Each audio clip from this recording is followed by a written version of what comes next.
जगन्नाथपुरी से पहले महाप्रभु श्री जगन्नाथ जी का प्रागट्य हुआ द्वारिका में।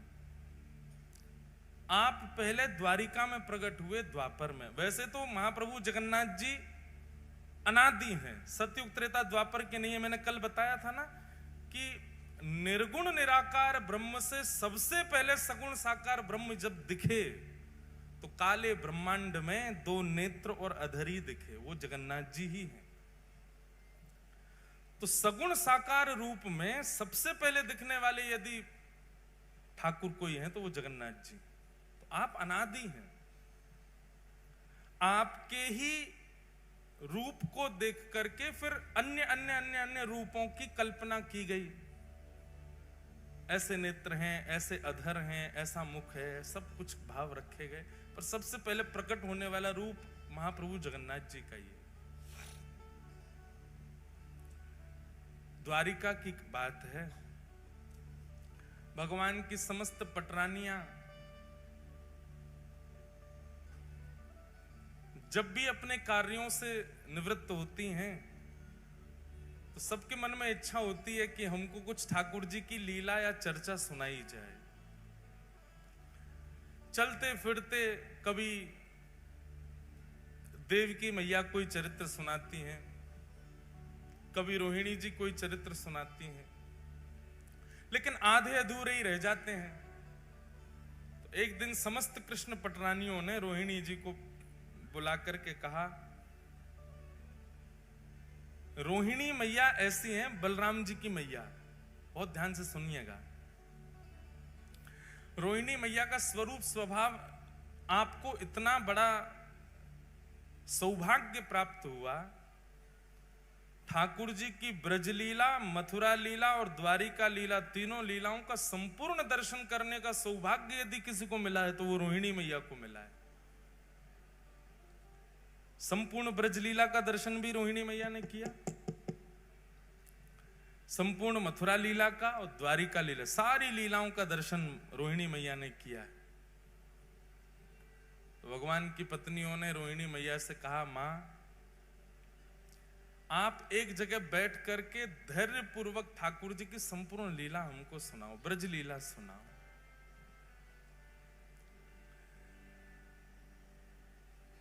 रोहिणी मैया कहने लगी, जब एक जगह बैठ के ही पूरी कथा होगी तो फिर सबको निमंत्रण दो, सबको बुलाओ, विधिवत कथा होगी, पूरे ब्रजमंडल की लीला हम सुनाएंगे, ठाकुर जी के जन्म से लेकर के अब तक की संपूर्ण लीला सुनाएंगी, सबको बुला के लाओ। बहुत ध्यान पूर्वक शांति से बैठ के सब लोग सुनना। तभी रुक्मणी आदि अष्टपटरानियां कहने लगी, मां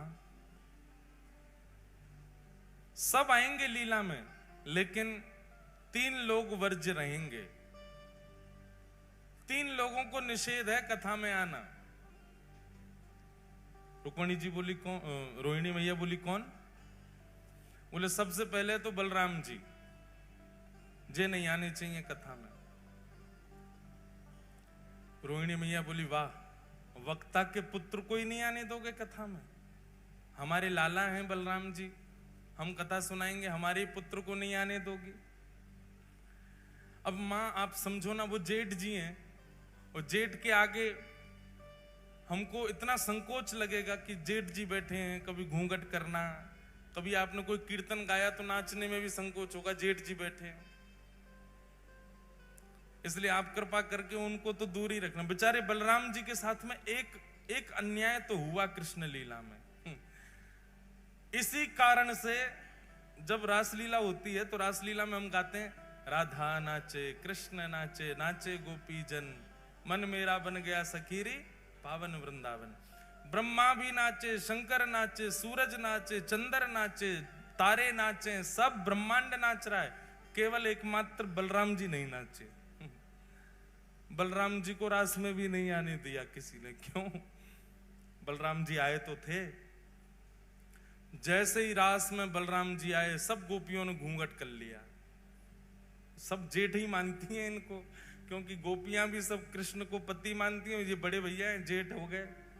जैसे ही गोपियों ने घूंघट किया, गोपियां सब खड़ी हो गई। अब ठाकुर जी हाथ पकड़े, नाचो।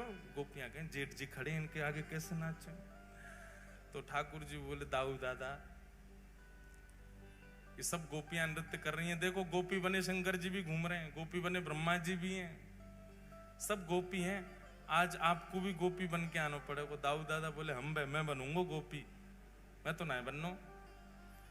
तो बोले अब यहां तो एक ही पुरुष है मैं, बाकी सब तो गोपी हैं। आप अब संकोच हो रहा है, ठाकुर जी कैसे कहें कि बाहर चले जाओ। बलराम जी समझ गए कि भैया हम बड़े हैवे को दुर्भाग्य हमारो कि हम यहां खड़े नहीं रह सकते। बेचारे बलराम जी चले गए। आज भी स्थान है गिरिराज जी की परिक्रमा, अगर कच्ची वाली आपने लगाई हो भीतर वाली, तो कच्ची परिक्रमा लगाओगे तो वहीं पर स्थान पड़ता है लुक दाऊ जी। क्या नाम है? लुक दाऊ जी। वहां बैठ करके कुंज में छिप करके श्री दाऊ दादाजी नेत्रों से नीर बहा रहे हैं और रास बिहार का दर्शन कर रहे हैं। वहां से लुक कर रहे हैं, देख रहे हैं रास बिहार, इसलिए उस स्थान का नाम है लुक दाऊ जी। वहां बैठ करके संपूर्ण रास का दर्शन किया बलराम जी ने। आज भी वही हुआ।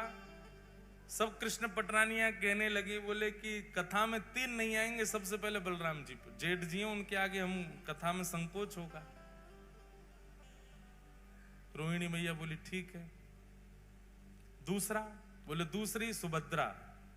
बोले सुभद्रा जी क्यों नहीं आएंगे? बोले बहुत चंचल हैं। अरे कथा सुनते सुनते हमारे नेत्रों में अश्रु आ गए और हम कहीं रोने लग गए तो आके सामने बैठ जाएंगी। आप रो रही हो, क्या बात है, रो क्यों रही हो? अरे लीला ही तो सुना रही है मैया, आप रो क्यों रही हो? वो बहुत चंचल हैं, बहुत पूछती रहती हैं, बात बहुत करती हैं, इसलिए आप सुभद्रा जी को भी कह दो कि वो भी नहीं आवे कथा में। रोहिणी मैया बोली ठीक है। और तीसरे, बोले तीसरे द्वारिकाधीश। बोले क्यों? उनकी तो लीला है। बोले इसीलिए तो नहीं बैठा ना। अब आप कहोगी कि ठाकुर जी पीरी धोती पहन के नेक्स्ट से ठाकुर जी, त्रिभंग लली ठाकुर जी मटक के चल रहे हैं। अब कथा सुनकर के चिंतन करना चाहिए। हम चिंतन तो करेंगे नहीं, उनको देखेंगे, अच्छा ऐसे चल रहे थे। आप कहोगी कि वह गोपी के यहां जाकर के ऐसे माखन चुराए हो, तो चिंतन तो हम करेंगे नहीं, उन्हीं को देखती रहेंगी। और कथा में वक्ता के वाणी और वक्ता के अलावा कोई और देखें, किसी और को देखना पड़े तो फिर कथा का रस नहीं आता। आजकल ये हो रहा है, कथाओं में झांकियां बना के रख देते हैं मंच पे। हम कोई विरोध नहीं कर रहे, पर कथा में नहीं होना चाहिए झांकी।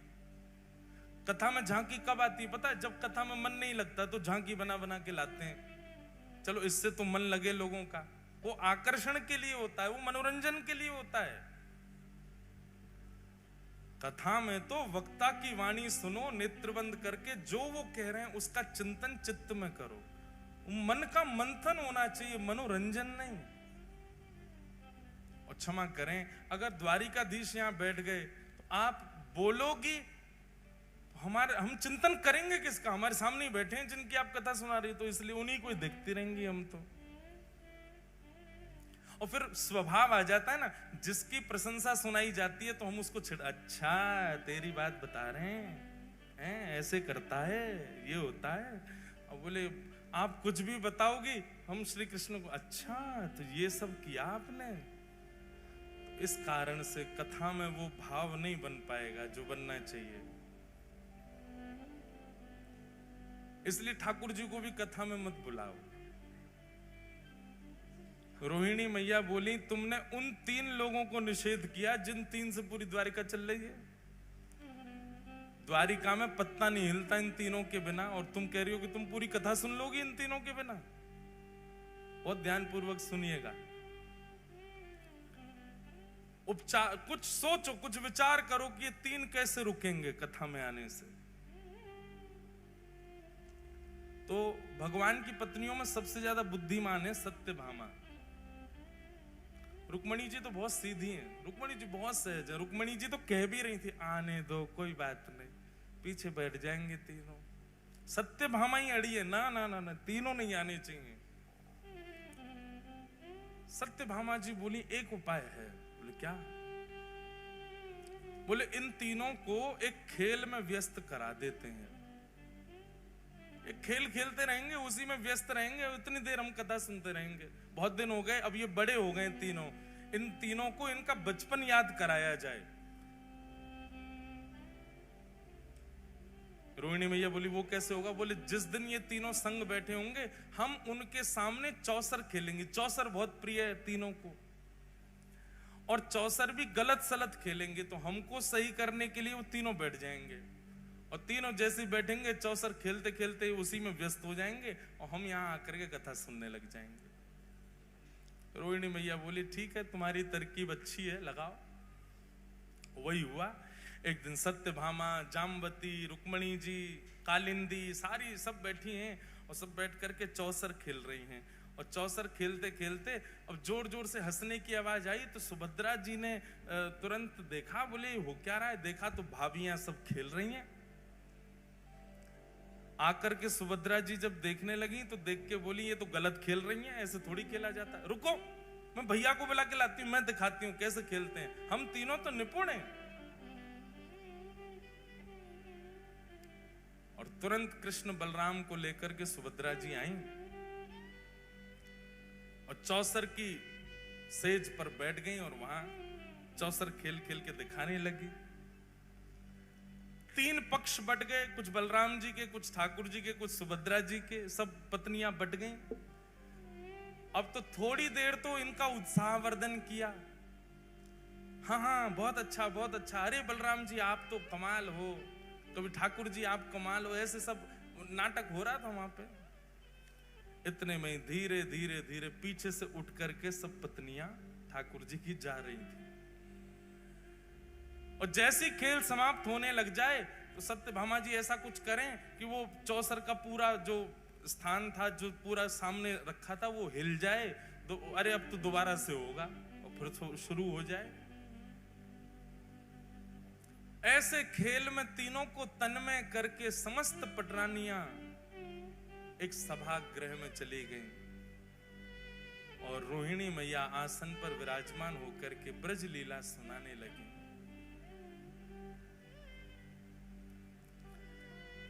यहां पर चौसर में जीत गई कौन? सुभद्रा जी। अब सुभद्रा जी जैसे ही जीती, जीत करके उन्होंने कहा देखो भाभी जी जीत गई। देखी तो वहां कोई भी नहीं, सबरी चली गई।